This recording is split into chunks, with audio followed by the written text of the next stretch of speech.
అలాగే నా పేరు మైత్రి ఒకటి మై ఛానల్ ప్రకారం మన ఛానల్ సబ్స్క్రైబ్ చేసుకోకపోతే ఇప్పుడు సబ్స్క్రైబ్ చేసుకోండి. పక్కనే ఉన్న బెల్ ఐకాన్ క్లిక్ చేసి ఆల్లో పెట్టుకోండి. నా ఫర్దర్స్ మిస్ అవ్వకుండా చూడొచ్చు. చాలా మంది చూస్తున్నారు కానీ సబ్స్క్రైబ్ చేసుకోవట్లా. So please try to subscribe and click the bell icon also.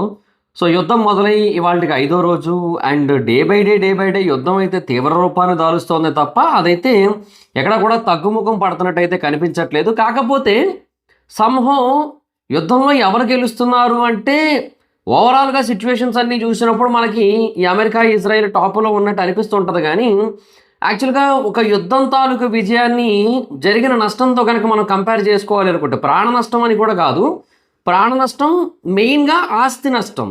So ఇలా జరిగిన దానితో మనం కంపేర్ చేసుకుంటే యాక్చువల్గా ఇరాన్ కొంతవరకు బెటర్ పొజిషన్లో ఉంది. ఎందుకంటే ఇరాన్కి ఏదైతే యుద్ధంలో నష్టం జరుగుతోందో దానికంటే వీళ్ళు వేస్తున్న మిసైల్స్ కారణంగా వీళ్ళు డ్యామేజ్ చేస్తున్నవి ఏవైతే ఉన్నాయో అంటే అమెరికా కావచ్చు ఇజ్రాయెల్ కావచ్చు వాటి యొక్క కాస్ట్ చాలా ఎక్కువ ఉంటుంది.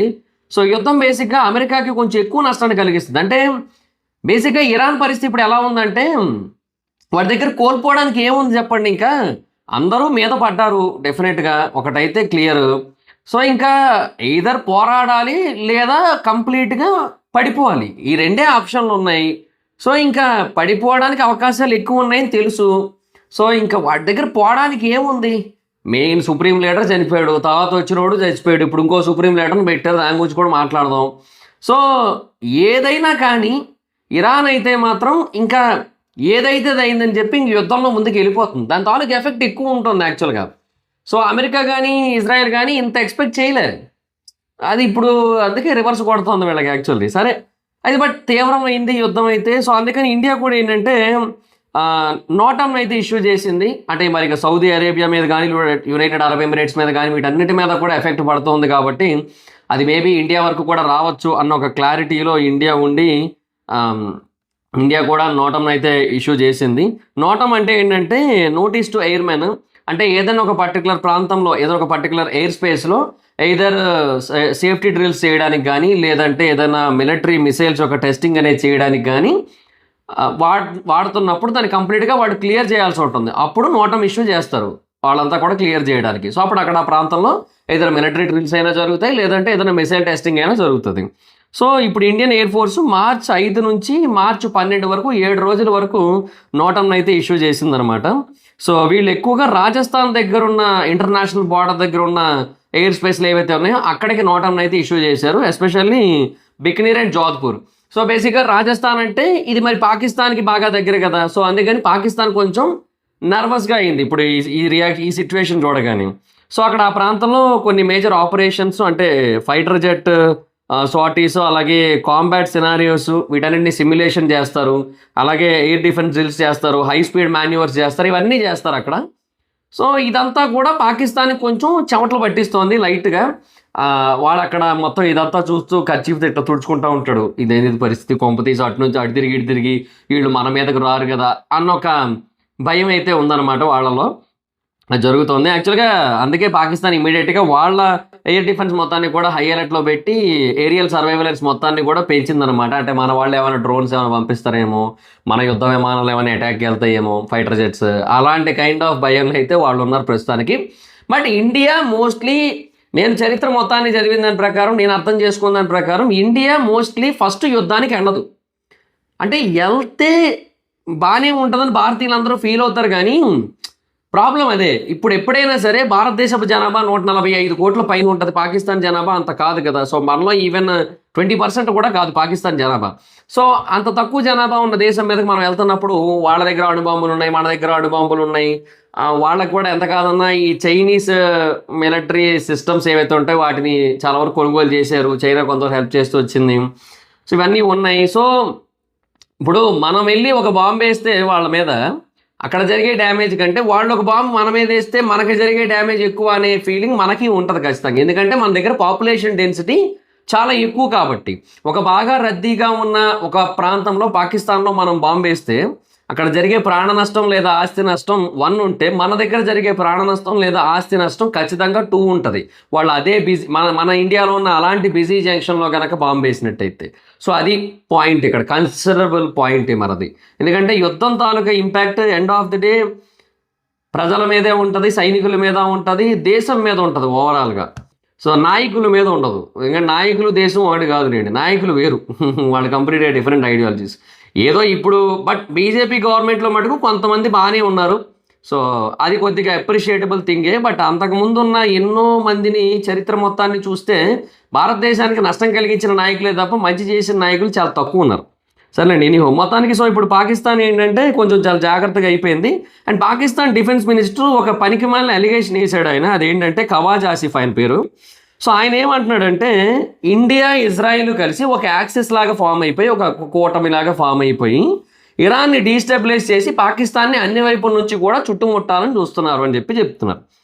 అంటే ఈస్ట్ వైపు నుంచి ఏమో ఇండియా, వెస్ట్ వైపు నుంచి ఏమో ఆఫ్ఘనిస్తాను, వాళ్ళలోనే బలోచిస్తాను. అంటే వాళ్ళు బలోచిస్తాను సెపరేట్గా చెప్పలేరు కాబట్టి చెప్పట్లేదు, కానీ వాడికి ఆ భయం కూడా ఉంటుంది. వాడు బలోచిస్తాన్ గురించి కూడా భయపడుతున్నారు. ఎందుకంటే ఆ బలోచ్ లిబరేషన్ ఆర్మీ ఏదైతే ఉందో వాళ్ళు కూడా ఏకులో మేకే కూర్చున్నారు వాళ్ళకి. మరి వాళ్ళ పరిస్థితి అలా తయారైంది. సో ఇంకా ఇప్పుడు ఈ సౌత్ వెస్ట్ భాగం నుంచి ఇరాన్ని కంప్లీట్గా మార్చేసి వాళ్ళకి అనుకూలంగా మార్చేసి వాళ్ళకి అనుకూలమైన రిజైమ్ వచ్చేసిన తర్వాత ఇరాన్ నుంచి కూడా పాకిస్తాన్ మీద అటాక్.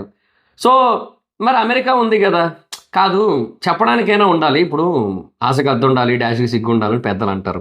అది కొంచెమైనా ఇడుకుంటే అమెరికా పాకిస్తాన్కి మోస్ట్ ఆఫ్ ద టైం కమ్యూనికేషన్లో ఉంటుంది. మోస్ట్ ఆఫ్ ద టైము ఆ పాకిస్తాన్ పక్కన కొద్ది గొప్ప నిలబడుతూ ఉంటుంది. ఇప్పుడు అమెరికా ఇజ్రాయెల్ కలిపి ఇరాన్ మీదకి వచ్చినప్పుడు కేవలం ఇజ్రాయెల్ ఇండియా మాత్రమే ఇందులో ఉన్నారు, ఇన్వాల్వ్ అయ్యారని చెప్పి మాట్లాడితే అమెరికా ఎటుపోయినట్టు? అమెరికా ఉంది కదా, దాని సంగతి మర్చిపోతే ఎలా? ఇదే పాకిస్తాన్తో వచ్చిన ప్రాబ్లం అంతా కూడా. నేను పట్టిన కుందేలుకు 3 కాళ్ళు కూడా కాదు, కాళ్ళే లేవు, అది ఒకటే ఉంది మధ్యలో, అదే కాళ్ళు అనుకొని పట్టుకున్నాను నేనని చెప్పే టైప్ వీళ్ళు పాకిస్తాన్ వాళ్ళు. ఏడు చెప్తా వీళ్ళ కోసం వచ్చి సర్లేండి. అయితే సో ఇంకొంతమంది ఏమంటారంటే ఈ పాకిస్తాన్ బేసిక్గా ఇదంతా కూడా అంటే ఈ థ్రెట్ ఏదైతే ఉందో అన్ని వైపుల నుంచి అని చెప్పి ఏదైతే న్యూస్ ఇస్తుందో ఆ న్యూస్ ఎందుకు వాళ్ళు ఇస్తున్నారు అంటే వాళ్ళు ఏదైతే ప్రస్తుతానికి ఆర్థిక మాంద్యంలో ఉన్నారో దాని నుంచి జనాలను డైవర్ట్ చేయడానికి. పాకిస్తాన్ బేసిక్గా చాలా వరస్ట్ కండిషన్లో ఉంది, అది అందరికీ తెలిసిన విషయం. ఈవెన్ పాకిస్తానీలకు కూడా తెలిసిన విషయమే అది.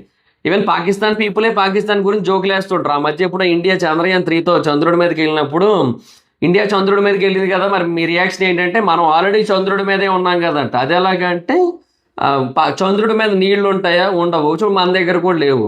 చంద్రుడి మీద గ్యాస్ ఉంటుందా? ఉండదు, ఇక్కడ కూడా లేదు. చంద్రుడి మీద కరెంట్ ఉంటుందా? ఇక్కడ కూడా సరిగ్గా ఉండదు. అనగానే కరెంటు పోద్ది, అక్కడ హైలైట్ అది. అది చెప్పగానే కరెంటు పోద్ది ఆ ఏరియాలో. సో సో మనం ఆల్రెడీ చంద్రుడి మీదే ఉంటున్నాం, వాళ్ళు ఇప్పుడు చంద్రుడి మీదకి వెళ్ళారని పాకిస్తానీలే పాకిస్తాన్ మీద జోకేసుకునే పరిస్థితికి వచ్చింది పాకిస్తాన్. సో ఇప్పుడు అలాంటి ఒక స్టేట్లో వాళ్ళు ఆల్రెడీ ఉన్నారు కాబట్టి ఇంకా అందుకని ఈ ఎకనామిక్ క్రైసిస్ అనే దాని నుంచి డైవర్ట్ చేయడానికి పీపుల్ని ఇదంతా చేస్తున్నారు అని చెప్పి కూడా ఒక ఒపీనియన్ అయితే ఉంది. తర్వాత ఇంకొకటి ఈ తాలిబాన్లతో ఏదైతే కాన్ఫ్లిక్ట్ నడుస్తుందో దాన్ని కూడా డైవర్ట్ చేయడానికి చూస్తున్నారని కూడా కొంచెం గట్టిగా వినబడుతుంది అనమాట. 100% వాస్తవం కూడా వినబడడం నా పొందా, వాళ్ళు చేసింది అదే, వాళ్ళు అందుకే చేస్తారు ఇవన్నీ కూడా, లేని వాళ్ళకే సరదా. సో తాలిబాన్ బేసిక్గా పాకిస్తాన్ యొక్క నూర్ఖాన్ ఎయిర్ బేస్ని అటాక్ చేశారు, పాకిస్తాన్ ఏమో ఆఫ్ఘనిస్తాన్ యొక్క బాగ్రామ్ ఎయిర్ బేస్ని అటాక్ చేశారు. సో ఓ పక్క వీళ్ళు అటాక్ చేసుకుంటున్నారు. ట్విస్ట్ ఏంటంటే పాకిస్తాను యుద్ధంలో సౌదీకి సపోర్ట్ చేయడానికి ఇరాన్కి అగైనిస్ట్గా వెళ్ళింది అండ్ సౌదీకి మద్దతుగా చాలా వరకు ఎక్విప్మెంట్స్ని కూడా పంపించింది. తాను దూర సందు లేదు మెడకో డోల్ అన్నది ఒక సామెత. తర్వాత రెండోది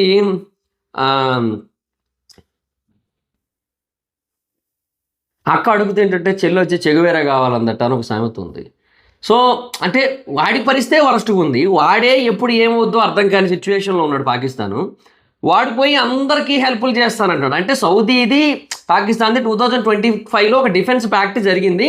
అది సేమ్ లైక్ నాటోస్ 5th రూల్ అనుకుంటా, ఆర్టికల్ 5, నాటోస్ ఆర్టికల్ 5. అంటే సౌదీ మీద యుద్ధం జరిగితే పాకిస్తాన్ మీద జరిగినట్టే, పాకిస్తాన్ మీద అటాక్ జరిగితే సౌదీ మీద జరిగినట్టే. ఇది బేసిక్గా వీళ్ళందరూ అనుకున్నది. కాకపోతే ఇప్పుడు ఆపరేషన్ పహల్గామ్ టైంలో ఇండియా వెళ్ళి పాకిస్తాన్ మీద అటాక్ చేసింది. సౌదీ ఏమైనా అందా? కిక్కురు మనకుండా కూర్చుంది. ఎందుకు? వాళ్ళకి తెలుసు వీళ్ళు ఏ బేసిస్ మీద అటాక్ చేశారు, మనోళ్ళు ఏ బేసిస్ మీద అటాక్ చేశారో, వాళ్ళ మీద ఎందుకు అటాక్ చేశారు, వాళ్ళు చేసిన ఉగ్రవాదం ఏంటి, పహల్గామ్ ఇన్సిడెంట్ ఇవన్నీ తెలుసు. ఆపరేషన్ పహల్గామ్ అంటున్నాను, ఆపరేషన్ సింధూర్ టైంలో. సో ఇదంతా ఐడియా ఉంది, వాళ్ళు కూడా అందుకే సైలెంట్గా ఉన్నారు. కోర్స్ కాదన్ను. కాకపోతే ఇప్పుడు నిజంగానే ఒకవేళ ఆ ప్యాక్ట్ని వాళ్ళు కనుక సీరియస్గా తీసుకున్నట్టయితే డిఫెన్స్ ప్యాక్ట్ని, అప్పుడు కూడా వాళ్ళు రియాక్ట్ అవ్వాలి యాక్చువల్గా సౌదీ అరేబియా. కానీ సౌదీ అయ్యిందా? అవ్వలేదు. కానీ ఇప్పుడు మాత్రం వీళ్ళు నేను ఉన్నాను అనుకుంటూ రియాక్ట్ అవుతున్నారు. సో వీళ్ళు ఏం చేస్తున్నారు, ఇప్పుడు మిలిటరీ సహాయాన్ని పంపించారనమాట. సో ఎయిర్ డిఫెన్స్ సిస్టమ్స్ని ట్రూప్స్ని కూడా సౌదీ అరేబియాకి పంపించింది. ఏమేమి పంపించింది, LY-80 ఇదేమో ఒక Chinese origin medium range surface to air missile system. So దీన్ని ఎందుకు వాడతారంటే వచ్చే ఎయిర్ క్రాఫ్ట్స్ని, వచ్చే మిసైల్స్ని ఎటువైతే ఉంటాయో వాటిని బ్రేక్ చేయడానికి, వాటిని ఇంటర్సెప్ట్ చేయడానికి వాడతారు. దాన్ని పంపించింది. తర్వాత FM-90, FM అంటే రేడియో అనుకోకండి, ఇది వేరే. సో ఇది ఒక short range air defence system ఇది. సో ఇది కాపాడుకోవడానికి అంతే, ఈ మెయిన్ అసెట్స్ ఏవైతే ఉంటాయో వాటిని కాపాడుకోవడానికి. ఇప్పుడు బేసిక్గా ఇప్పుడు సౌదీలోని మెయిన్ ప్రాంతాల మీద అటాక్ చేస్తోంది కదా, అందుకనమాట కొంచెం దానికోసం పంపారు. సో వీళ్ళు పంపింది ఇరాన్కి కాదు, సౌదీకి. గుర్తుపెట్టుకోండి, వీళ్ళు బేసిక్గా సౌదీతో కదా డీల్లో ఉన్నది, అందుకు సౌదీకి పంపారు, ఇరాన్కి అగెయిన్స్ట్గా. సో తర్వాత అన్జా సిరీస్ని కూడా పంపించారు. ఇవి బేసిక్గా మ్యాన్ ప్యాడ్స్, అంటే man portable air defence systems. ఇవి లో ఫ్లయింగ్ డ్రోన్స్ ఉంటాయి కదా, వాటి కోసం అనమాట, వాటిని పేల్చడానికి ఉపయోగపడతాయి ఇవన్నీ కూడా. సో అలాగే లాజిస్టికల్ సపోర్ట్ కూడా పంపించారు. అంటే IL-78 అని ట్రాన్స్పోర్ట్ ఎయిర్ క్రాఫ్ట్ అయితే పంపించారు. సో మిడ్ ఎయిర్ రీఫ్యూయలింగ్కి, తర్వాత మనుషుల్ని ఫాస్ట్గా ట్రాన్స్పోర్ట్ చేయడానికి ఇది యూజ్ అవుతుంది, దీన్ని పంపింది. సో ఇదంతా కూడా జరుగుతుందన్నమాట. సో ఇరానియన్ రిటాలియేషన్ చాలా పెద్దగా ఉండడం వల్ల సౌదీకి ఇంకా వీళ్ళ హెల్ప్ కూడా కావాల్సి వచ్చింది యాక్చువల్గా. సో బేసిక్గా ఇరాన్ సౌదీ అరేబియాలోని చాలా పెద్ద ఏరియాస్ని టార్గెట్ చేసింది వాళ్ళ యొక్క షార్ట్ రేంజ్ బ్యాలిస్టిక్ మిజైల్స్ని, అలాగే డ్రోన్స్ని ఉపయోగించి, ఇంక్లూడింగ్ రాస్ టనూరా ఆయిల్ రిఫైనరీ, దాన్ని కూడా బ్లాస్ట్ చేసింది. అది world's largest oil exporting terminal, అది దాన్ని ఫసక్. సో ఇరాన్ అట్లా చేసింది. చెప్తున్నా, వీళ్ళు బేసిక్గా ఒక మిసైల్ని వాడి ఏదైతే డ్యామేజ్ చేస్తున్నారో ఆ డ్యామేజ్ చాలా ఎక్కువ ఉంటుంది. అది మెయిన్ ప్రాబ్లం, ఆ మిసైల్ కంటే ఎక్కువ వర్త్ ఉంటుంది అది. సో బేసిక్గా చాలామంది ఏమంటున్నారంటే, అసలు ఇరాన్ ఎందుకు సౌదీ మీద అటాక్ చేసింది అంటే, ఈ యుద్ధం జరగడానికి సౌదీ ప్రిన్స్ కూడా ఒక కారణం అని చెప్తున్నారు. అతని పేరు Mohammed bin Salman MBS, Saudi crown prince ఆయన. సో ఆయన ట్రంప్ ఇద్దరు కలిసి ఇరాన్ మీద అటాక్ చేయడానికి నిర్ణయం తీసుకున్నారు. వీళ్ళ ప్లాన్ అంతా ముందు జరిగింది. సో సౌదీ ఇన్వాల్వ్మెంట్ కూడా ఉంది ఇందులో, అందుకే సౌదీ మీద కూడా అటాక్ చేస్తోందని చెప్పి అందరూ అనుకుంటున్నారు అనమాట. సో ఇప్పుడు ప్రాబ్లం ఏంటంటే, పాకిస్తాన్ ఏమో ఇరాన్తో బార్డర్లో ఉంది. బాలోచిస్తాన్ ఎలాగో వీళ్ళకి అనుకూలంగా లేదు, అది వేరే విషయం. ఒకవేళ ఇరాన్ ట్రూప్స్ కనుక పొరపాటున పాకిస్తాన్లోకి ఎంటర్ అవ్వాలనుకుంటే PLA సపోర్ట్ చేసినా ఆశ్చర్యపోనక్కర్లా. కానివ్వండి, రెండు మాకు కావాల్సింది అదే, మాకు కావాల్సింది కూడా అదే లేమ్మా, రెండి కూర్చోండి అంటారు నాకు తెలిసి. అది అలా ఉంటుంది ఇంక పరిస్థితి. సో సౌదీ అరేబియాని డిఫెండ్ చేయడం యాక్చువల్గా పాకిస్తాన్కి ఏమో కుడితిలో పాటు ఎలకలాగే అయిపోద్ది పాపం, గిలగిల కొట్టుకుంటుంది. కానీ ఇంక ఇది ఏమో ఎందుకు చేసిందో దానికే తెలియాలి. But two front military threat కదబ్బా. సో మెయిన్ ప్రాబ్లం అది. అంటే ఇప్పుడు అటేమో ఇరాను, అటేమో ఆఫ్ఘనిస్తాన్, ఇటేమో ఇండియా, అన్నీ ఉన్న చోట నీకు ఎవరు నిలబడతారు మధ్యలో? చైనా వస్తుందా పోనీ ఈ టైంలో? రాదాయి. మొన్నే కదా ఇండియానా, చైనా, రష్యా మూడు కలిసి పాజిటివ్గా కలిసాయి. సో ఇంత ఈజీగా చైనా మళ్ళీ నీకు సపోర్ట్గా రాదాయి. మహా అయితే నీకు ఏమిస్తుంది, మిసైల్ సిస్టమ్లు ఇస్తుంది, నువ్వు కొనుక్కోని దగ్గర అని చెప్పి, అంతే. అప్పుగా అయినా ఇస్తుంది. ఆ అప్పుకు బదులుగా తర్వాత నీ దగ్గర ఏమైతే మెయిన్ రిసోర్సులు ఉంటాయో వాటన్నిటిని వాడుకుంటా ఉంటుంది. ఇదే ఉంటుంది. ఇది తెలియక ఏదేదో చేస్తున్నారు పాపం. So Pakistan foreign minister Ishaq Dar అయితే మాత్రం ప్రస్తుతానికి రియాద్, టెహ్రాన్ అంటే రెండింటితోని, సౌదీతోని ఇరాన్తోని రెండింటితోని కాంటాక్ట్ ఉన్నారంట. సో రెండింటిని కూడా నార్మలైజ్ చేయడానికి అయితే ప్రయత్నిస్తానన్నట్టుగా చెప్తున్నారు. బట్ ఏమో మరి అది నార్మల్ అయ్యేలా లేదు. అండ్ ఈ గ్యాప్లో అక్కడ ఇంకోటి జరిగింది. అదేంటంటే ఇంకొక సుప్రీం లీడర్ని అయితే ఎన్నుకున్నారు అక్కడ. ఈ అయతోల్లా అలీ ఖమెనీ ఎవరైతే ఉన్నారో అతని కొడుకునే ఎంచుకున్నారనమాట. అతని కొడుకు పేరు మొస్తాబా ఖమెనీ. అతన్ని ఇప్పుడు ప్రస్తుతం ఇరాన్ సుప్రీం లీడర్ కింద ఎంచుకున్నారు. బట్ బేసిక్గా ఇది కొంచెం కాంట్రవర్షియల్ డెసిషన్ అయింది ఇరాన్లో. ఎందుకంటే 1979లో ఇరానియన్ రెవల్యూషన్ జరిగిన తర్వాత వాళ్ళు తీర్మానించుకున్నది ఏంటి అంటే, ఈ వంశపారంపర్య ఏమంటారు మొనార్చీని పక్కన పెట్టాలి మనం అని డిసైడ్ అయ్యారు. అంటే ఇంకా ఖమెనీ ఉన్నంత వరకు ఖమెనీ, తర్వాత ఇంకెవరు వస్తే వాళ్ళు, అంటే ఆ క్లరిక్స్ ఎవరైతే ఉంటారో వాళ్ళల్లో ఆ స్థాయికి ఎవరైతే తర్వాత చేరుకుంటారో వాళ్ళు ఉంటారు సుప్రీం లీడర్గా, అంతే. తప్పిస్తే ఈ వంశపారంపర్య ధోరణి అయితే ఉండదని చెప్పి అప్పుడు తీర్మానించుకున్నారు యాక్చువల్లీ. కానీ ఇప్పుడేమో మళ్ళీ అతని కొడుకునే పెట్టడం అనేది కొంత ఇబ్బందికరమైన డెసిషన్గా మారింది చాలామందికి. అండ్ ఇంకొకటి, ఇతను బేసిక్గా అంత టాప్ క్లరిక్ కాదు, అంటే అంత పెద్ద ప్రవక్త కాదు. సో ఇతనికి అంటే అంత ఎక్స్పీరియన్స్ లేదు, నాలెడ్జ్ ఉందో లేదో మనకు తెలియదు, బట్ ఎక్స్పీరియన్స్ లేదు. సో ఎన్నో ఏళ్ల పాటు ఆ సర్వీస్ అంతా చేస్తే అప్పుడు ఆ టాప్ పొజిషన్కి వెళ్తారు. బట్ వెళ్ళలేదు, ఇంకా వెళ్ళక ముందే ఇంక ఇప్పుడు పెట్టేయాల్సి వచ్చింది. ఎందుకు? వేరే ఆప్షన్ లేదు. బట్ ఇజ్రాయిల్ డిఫెన్స్ మినిస్టర్లు వీళ్ళంతా ఏం చెప్తున్నారు, మీరు ఎవరినైనా పెట్టుకోండి అయ్యా, మేము నెక్స్ట్ వాళ్ళనే లేపేస్తాం, చూసుకోండి మరి మీ ఇష్టం మరి ఇంకా అని చెప్తున్నారు. వాళ్ళైతే ఓపెన్ వార్నింగ్ ఇస్తున్నారు. వాళ్ళైతే మీరు పెట్టండి, నెక్స్ట్ మినిట్ మేము వేసేస్తాం, ఫినిష్ అయిపోద్ది అని చెప్పి వాళ్ళు చెప్తున్నారు. సో ఇంకా అది ఈ ప్రస్తుతానికైతే మాత్రం ఈ సుప్రీం లీడర్ కింద ఇతనైతే ఉన్నారు. సో ఇతనికి ప్రస్తుతానికి ప్రెసిడెంట్, పార్లమెంట్, జ్యుడిషియరీ అందరికంటే ఇప్పుడు టాప్ పొజిషన్ పవర్స్ అయితే ఉన్నాయన్నమాట. సో 88 మంది క్లరిక్స్ ఉంటారు, అసెంబ్లీ ఆఫ్ ఎక్స్పర్ట్స్ అని చెప్పి వాళ్ళందరూ కలిపి తీర్మానిస్తారు. అండ్ దాంట్లో బేసిక్గా ప్రో రెజీమ్ లాయలిస్ట్లే ఉంటారు, కొంతమంది ఇండిపెండెంట్గా ఉన్నప్పటికీ కూడా. ఇంకా వాళ్ళందరూ కూడా మరి ఇంక వేరే ఆప్షన్ లేక ఇతను ఎంచుకున్నారు. నాకేమనిపించిందంటే మేబీ ఈడు ఎలాగే చచ్చిపోతారు కదా, అదేదో మనం ఎందుకు చచ్చిపోవడం, ఈయన పెట్టేస్తే అయిపోయింది కదా, ఎవరు అడుగు పెడితే వాళ్ళు చచ్చిపోతున్నారు కదా, మనం ఎందుకు చచ్చిపోవడం, వీడిని పెడదాంలే అని చెప్పి పెట్టుంటారు. వాడేంటంటే కనీసం కొద్ది రోజులైనా సరే అలా ఉండి తర్వాత వెళ్ళిపోవచ్చులే అన్నట్టుగా అనుకున్నాడేమో. అంటే జనరల్గా ఎలాగో తనకి దక్కని పదవి ఇది, తనకి దక్కని అదృష్టం ఇది. సో ఒకవేళ బతికుంటే మేబీ లక్కీ డ్రా చేసినట్టు ఉన్నాడు తన లైఫ్తో. ఏమో ట్రై చేశాడు ప్రస్తుతానికి అయితే. కాకపోతే తను బేసిక్గా ఇప్పుడు ఈ మస్తాబాని సుప్రీం లీడర్గా పెట్టడానికి మెయిన్ రీజన్ ఏంటంటే తనకి ఈ IRGC Islamic revolutionary guard corps ఉంది కదా, వాళ్ళతో ఎక్కువగా కనెక్షన్స్ ఉన్నాయి. అండ్ ఈ ఐఆర్జీసీ ఎక్కువగా ఇరాన్ ఎకానమీని లీడ్ చేస్తుంది. ఇరాన్ ఎకానమీ కొద్దిగా గొప్ప బెటర్గా ఉండడానికి ఐఆర్జీసీయే కారణం. సో వాళ్ళతో ఎక్కువగా కాంటాక్ట్స్ ఉండడం, వాళ్ళతో స్ట్రాంగ్ రిలేషన్ ఉండడం, అందుకని ఇంకా ఇతన్ని అయితే ప్రస్తుతానికి పెట్టారు సుప్రీం లీడర్ కింద. కాకపోతే అతనికి అంత అంత అంత స్థాయి లేదు ప్రస్తుతానికి అనేది చాలామంది యొక్క నమ్మకం. అక్కడ స్పేస్ లేదు, అతను స్పేస్ని తీసుకున్నాడు, స్పేస్ని వాడుకున్నాడు. లైక్ చార్మినార్ ఇరుకు గల్లీలో పోర్షే కారుతో రోడ్డు మీద 8 అంకె వేసినట్టు అనమాట. పోర్షే కారుతో నార్మల్గా వెళ్ళడమే కష్టం అక్కడ. సో అలాంటి చోట అక్కడ 8 అంకెడు వేసి డ్రిఫ్ట్ కొట్టి 8 వేయడం అంటే చాలా పెద్ద విషయం అది. అలాగా అతనికి అక్కడ అవకాశం లేదు సుప్రీం లీడర్ అవ్వడానికి. ఎందుకంటే 1979 ఇరానియన్ రెవల్యూషన్ జరిగిందే వాటి కోసం. అక్కడంతా కూడా ఇదేది వెస్ట్రన్ డామినేషన్ ఎక్కువైపోతుంది, ఇదేంటది వాళ్ళ డామినెన్స్ ఎక్కువ అవుతుంది, సో మొనార్చీ కూడా కంటిన్యూ కాకూడదు, హెరిడేటరీ అదంతా ఉండకూడదు అదంతా చెప్పి అప్పుడు తీర్మానించుకున్నారు.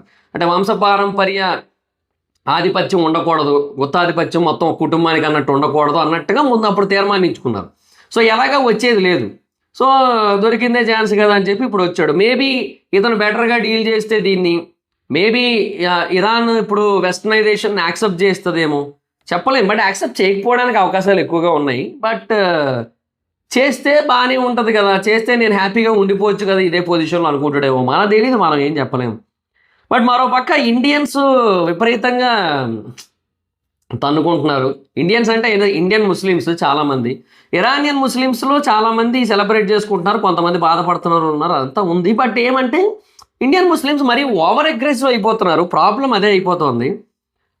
దానివల్ల ఏంటంటే ఎక్కడ లేదు ఏదిరా ఈ స్క్రాప్ అన్న ఫీలింగ్ కలుగుతుంది కదా. ఇప్పుడు అంతెందుకు, ఇప్పుడు చంద్రబాబు నాయుడు గారు ఆ మధ్య అరెస్ట్ అయినప్పుడు ఆంధ్రప్రదేశ్లో హైదరాబాద్లో ఉప్పల్ మెట్రో దగ్గర ధర్నా చేస్తూ అది కొంచెం చేస్తున్నప్పుడు పోలీసులు వచ్చి వాళ్ళందరినీ తరిమి కొట్టారు. అప్పుడు కేటీఆర్ వీళ్ళంతా కూడా ఏం చెప్పారు, అక్కడెక్కడో అరెస్ట్ అయితే మా దగ్గర ధర్నాలు చేస్తే ఏముందయా అని చెప్పి మాట్లాడారు. సో ఇంకా చంద్రబాబు నాయుడు గారు బేసిక్గా అది తెలంగాణకి కూడా బాగా ఇంతకుముందు కావాల్సిన మనిషి. ఎందుకంటే ఆయన ఉమ్మడి ఆంధ్రప్రదేశ్ ముఖ్యమంత్రి, హైదరాబాద్ డెవలప్మెంట్లో ఆయన పాత్ర కూడా ఉంది, ఇవన్నీ ఉన్నాయి, ఆయనదే ముఖ్య పాత్ర ఉంది గట్టిగా మాట్లాడుకుంటే, అలాంటివన్నీ ఉన్నాయి. కానీ అలాంటి వ్యక్తికే ఇక్కడ పర్మిషన్ ఇవ్వలే. ఎందుకంటే అది ఎక్కడ జరిగిందో అక్కడ ఇంపార్టెంట్ కదా అన్నట్టుగా.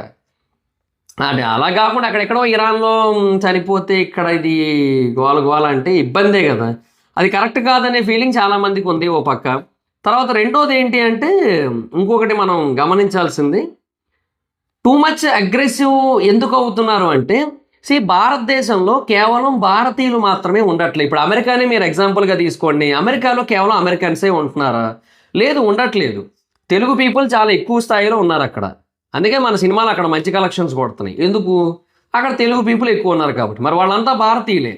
మేబీ వాళ్ళు నాన్ రెసిడెంట్ ఇండియన్స్ అయితే పర్లేదు, నాన్ రెసైడింగ్ ఇండియన్స్, ఏదో మొత్తానికి రెసిడెంటో రెసైడింగో ఏదో మొత్తం కన్ఫ్యూజ్ అయ్యా, ఏమనుకోవద్దు. సో ఎన్ఆర్ఐస్ మొత్తానికి సింపుల్గా చెప్పాలంటే, ఈ ఎన్ఆర్ఐస్ ఎవరు ఉన్నారో వాళ్ళు ఉంటే పర్లేదు. అలా కాకుండా ఇండియన్ సిటిజన్షిప్ వదిలేసుకొని అక్కడికి వెళ్ళిపోయారు అనుకోండి, వాళ్ళు అమెరికన్స్ అయిపోతారు. కానీ ఇండియన్ సిటిజన్షిప్ ఉండి అమెరికాలో నివసిస్తున్న వాళ్ళు చాలామంది ఉన్నారు.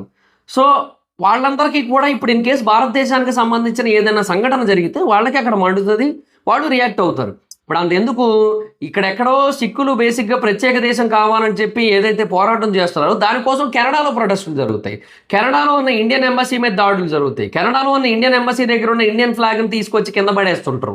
ఇలాంటివన్నీ జరుగుతాయి. దానికోసం మళ్ళీ ఖలిస్తాన్ ఫ్లాగ్ ఒకటి సెపరేట్గా తెచ్చి పెడుతుంటారు. ఇవన్నీ జరుగుతాయి. సో బేసిక్గా ఇది ఎక్కడైనా జరిగేది, ఇది ప్రతి దేశంలోని ఉన్నదే, ఇది ఖచ్చితంగా ప్రతి దేశంలోని ఉంది. ఓకే, సో ఇది కేవలం భారతదేశంలోనే ఉంది అనుకుంటే కరెక్ట్ కాదు. ఉంది, కాకపోతే ఇది ఎప్పుడైనా కరెక్ట్ కాదు, ఇది ఎక్కడ జరిగినా కరెక్ట్ కాదు. ఇప్పుడు సిక్కులు బేసిక్గా పోరాటం చేస్తా ఖలిస్తాన్ కోసం అంటే వచ్చి సిక్కింలో చేయాలి, పంజాబ్లో చేయాలి. మీరు ఇది మానేసి అక్కడెక్కడో చేస్తానంటే ఉపయోగం లేదు. అలాగే ఇప్పుడు ఈ ఖమెనీ కోసం ఏదైతే మీరు పోరాటాలు చేస్తా అది చేస్తా ఇది చేస్తా అంటున్నారు కదా, వాళ్ళంతా కూడా ఇరాన్ పోయి చేయాలి. ఇక్కడ చేస్తే ఏంటి ఉపయోగం? ఇరాన్ పోయి చేయండి, ఇజ్రాయెల్ బాంబు వేస్తుంది, డమాలం అంటది, అయిపోద్ది. సో నేను ఏదైనా అంట, ఇప్పుడు ఇండియాలో ఏదైనా ఒకటి జరిగింది, ఇండియాలో ఫర్ ఎగ్జాంపుల్ ఏదో ఇన్సిడెంట్ జరిగింది ఫర్ ఎగ్జాంపుల్, దాని గురించి అక్కడెక్కడో అమెరికాలో పోరాటాలు చేస్తా అంటే తప్పు. అదే అంటున్నా, ఏది ఎక్కడ జరిగిందో అక్కడే పోరాటం చేయాలి. నువ్వు ఈ దేశానికి చెందినోడు వేరే దేశంలో ఉంటున్నంత మాత్రాన ఆ దేశంలో పోరాటాలు చేసే హక్కు నీకు ఎవరెవరు, అది కరెక్ట్ కాదు. మళ్ళీ ఏమనంటే మేమే దాడులు చేస్తేనేమో చూసారా భారతదేశంలో మైనారిటీలకి ఇలాంటి పరిస్థితులు ఎదురవుతున్నాయి అనేది అంటారు. అట్లా కాదు కదా. పైగా ఇంకొకటి, ఇప్పుడు కెనడా లాంటి దేశాల్లోనూ యునైటెడ్ స్టేట్స్ లాంటి దేశాల్లోనూ ఒక ఇట్లాంటి పెద్ద స్థాయి ప్రొటెస్ట్ ఏమైనా జరిగినట్టయితే పెద్ద ప్రాబ్లం లేదు. ఎందుకు, అక్కడ ల్యాండ్ పెద్దది, ఆక్యుపేషన్ తక్కువ, అంటే ఆక్యుపేషన్ అంటే జనాలు తక్కువ, పాపులేషన్ డెన్సిటీ తక్కువ కాబట్టి మీరు ఒక రోడ్డు బ్లాక్ చేసినా ఇంకో రోడ్లోంచి వెళ్ళిపోవచ్చు. ఇండియా అట్లా కాదు, మీరు ఒక రోడ్డు బ్లాక్ చేశారంటే ఆ రోడ్డు బ్లాక్ అయ్యి ఆ వెహికల్స్ అలాగో 10 కిలోమీటర్లు వెనక్కి వెళ్ళిపోతాయి.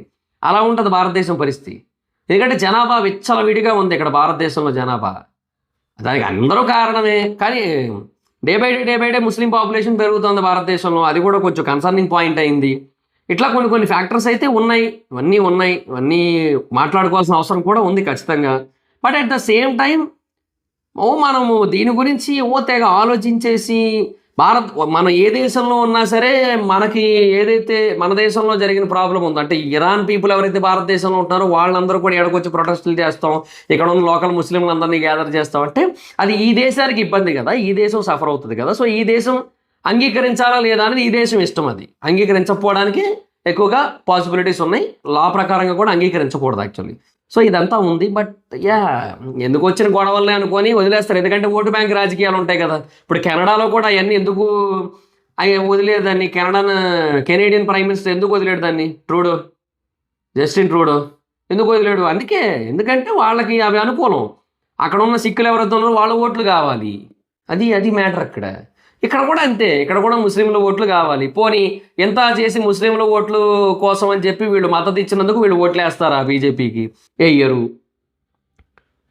ఎందుకు అలాంటప్పుడు? ఏందోనయ్యా మీరు మీ రాజకీయాలు భారతదేశాన్ని చెడగొట్టడానికి ఉన్నారు మొత్తం అందరూ కూడా. సో అదిగా సిచ్యువేషన్. సో ఇది ఇప్పుడు ఉన్న అప్డేట్స్. సో మీ అభిప్రాయం ఏంటనేది కింద కామెంట్ సెక్షన్లో చెప్పండి. సో వీడియో మీకు నచ్చితే లైక్ చేసి హైప్ చేయడానికి ట్రై చేయండి, హైప్ పాయింట్స్ ఇవ్వండి. అంటే లైక్ కొట్టిన తర్వాత హైప్ అని వస్తుంది కింద అక్కడే. సో ఆ హైప్ మీద క్లిక్ చేసి మీ దగ్గర ఎన్ని పాయింట్లు ఉంటే అన్ని పాయింట్లు ఇవ్వడానికి ట్రై చేయండి, ఎన్ని ఉంటే అన్ని. వీలైతే ఇంకో వీడియో చేస్తాను నేను ఈవినింగ్, ఇంకేమైనా అప్డేట్స్ ఉన్నట్టయితే. సో ఇక్కడ నుంచి కొంచెం ఎక్కువ యాక్టివ్ ఉంటాను నేను కూడా జియో పాలిటిక్స్ విషయంలో. బికాజ్ ఎలాగా అన్ని విషయాలు స్టడీ చేసి అన్ని విషయాలు అనలైజ్ చేసి ఉంటాను కాబట్టి నాకు ప్రాబ్లం లేదు. సో మీ అభిప్రాయం ఏంటో చెప్పండి ఈ విషయం మీద. ఈ మూడు ఫ్యాక్టర్స్ చెప్పాను నేను యాక్చువల్గా. నేను ఇవాళ ఒకటి స్టార్టింగ్ దేని గురించి చెప్పాను, మొత్తం అన్నీ చెప్పేసరికి నేనే మర్చిపోయాను యాక్చువల్గా. ఇండియా నోటం ఒకటి, తర్వాత రెండోది ఈ పాకిస్తాన్ ఇరాన్కి అగైనిస్ట్గా సౌదీకి సపోర్ట్ చేయడం, తర్వాత మూడోది వచ్చి ఈ కొత్త ప్రిన్స్, నాలుగోది ఇండియన్ ముస్లిమ్స్ ప్రొటెస్ట్లు. మొత్తం కొత్త ప్రిన్స్ కాదు, అది కొత్త లీడర్, సుప్రీం లీడర్. సో నాలుగు ఆస్పెక్ట్స్ కవర్ చేశా. ఈ నాలుగిటి మీద మీ అభిప్రాయం ఏంటనేది కింద కామెంట్ సెక్షన్లో చెప్పండి. So that's guys this the video మీకు నచ్చితే లైక్ చేసి వీడియోని షేర్ చేయండి మీ సోషల్ మీడియా ప్లాట్ఫామ్స్లో, like Facebook, WhatsApp, Twitter, Insta, వీటిలో షేర్ చేయండి. మీ ఇన్స్టాలో స్టోరీ పెట్టండి. వాట్సాప్లో స్టేటస్ పెట్టండి. సో ఈ జియో పాలిటిక్స్ తెలుసుకోవడానికి, ఇప్పుడు జరుగుతున్న యుద్ధం గురించి లైవ్ అప్డేట్స్ తెలుసుకోవడానికి best channel Maidar vibes, trending by Maidar అని చెప్పి పెట్టండి. సో కొంచెం ఎక్కువ మందికి ఏమైనా రీచ్ అవుతుందేమో అని. ఏదో ఆశ ఎదలో మొదలైనది అప్పుడే ఆగిపోయినది. సరే అది. So that's it guys, thank you. Subscribe చేసుకోకపోతే ఇప్పుడే సబ్స్క్రైబ్ చేసుకొని పక్కనే ఉన్న గంటని గట్టిగా ఒకసారి కొట్టండి, ఆల్లో పెట్టుకోండి, వీడియోస్ వస్తాయి నోటిఫికేషన్లు. Thank you. రోజుకి ఒక రెండో ఎన్నో వస్తాయి, మా అయితే అంతకంటే ఎక్కువ పెట్టను. Thank you guys, bye bye. మీటర్ నెక్స్ట్ వీడియో, బాయ్ బాయ్.